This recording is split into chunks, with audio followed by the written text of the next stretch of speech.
الفايزين، والله يتقبل منا ومنكم صالح الأعمال في الأيام المباركة. آمين يا رب. مثل ما ذكرت خليل، يوم التروية له شعور مختلف فيه، تبتدي رحلة الحج بكل خشوع شوق وكمان روحانية، وتبتدي معاه أيام هي من أحب الأيام إلى الله سبحانه وتعالى، أيام مباركة تضاعف فيها الأجور وتكثر فيها الطاعات. فخلونا نستغل مشاهدينا هذه الأيام بالدعاء، بالاستغفار، بالذكر وبالعمل الصالح، وندعي لكل حجاج بيت الله الحرام، لضيوف الرحمن، أنه الله ييسر لهم حجهم ويتقبل منهم ويرجعهم لأهلهم سالمين وغانمين. وندعي لنا ولكم براحة البال، بالصحة، بالعافية وبركة الأيام وبتحقيق الأمنيات يا رب العالمين. وإن شاء الله أيام جميلة وكذا فيها طمأنينة وفيها روحانيات وفيها يسر، وفيها كل اللي تتمنوا بخواطركم. فخلونا نبتدي حلقتنا ونروح للعناوين الرئيسية لهذا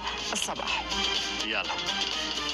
موضوعنا الرئيس رح نتكلم عن دور الأسرة في تعزيز روح التكافل الاجتماعي لدى الأبناء، خاصة في موسم الحج. وفقرتنا القانونية رح نناقش أبرز مخالفات النظام وضوابط النشر الإلكتروني في مشاعر المقدسة خلال موسم الحج. ومن ضمن مواضيعنا نتعرف على أبرز المستلزمات الطبية التي يجب أن تتواجد في حقيبة كل حاج.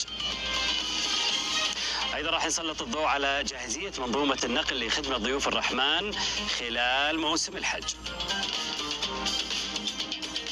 وأخيرا لقاء خاص مع المصورة السعودية سوزان بعقيل، وحديث مشوق عن رحلة امتدت لأكثر من 35 عام من توثيق الحج والمشاعر المقدسة، وحكايات عن الوجوه والمشاعر خلف عدسة الكاميرا.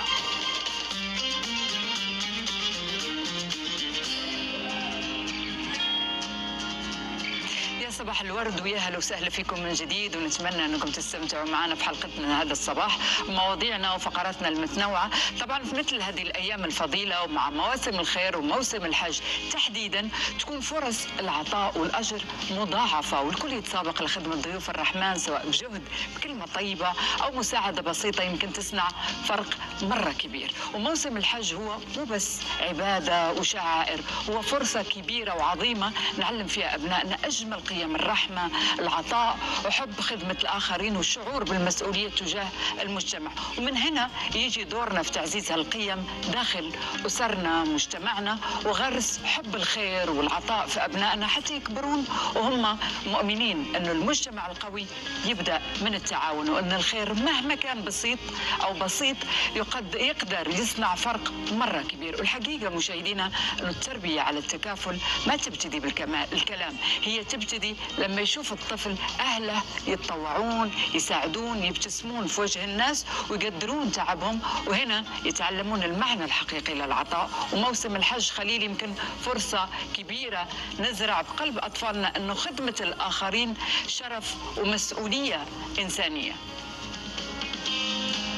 واليوم هند مشاهدينا كثير من العوائل يعني ما شاء الله تبارك الله تحرص على انها تشارك ابنائها بالاعمال التطوعيه، سواء داخل المشاعر المقدسه او حتى بمبادرات عائليه يعني بسيطه خارجها، لان هذه التجارب هند مشاهدينا تزرع يعني في الطفل من بدري روح التعاون والتكافل والانتماء، وتبني شخصيه واعيه وانسانيه.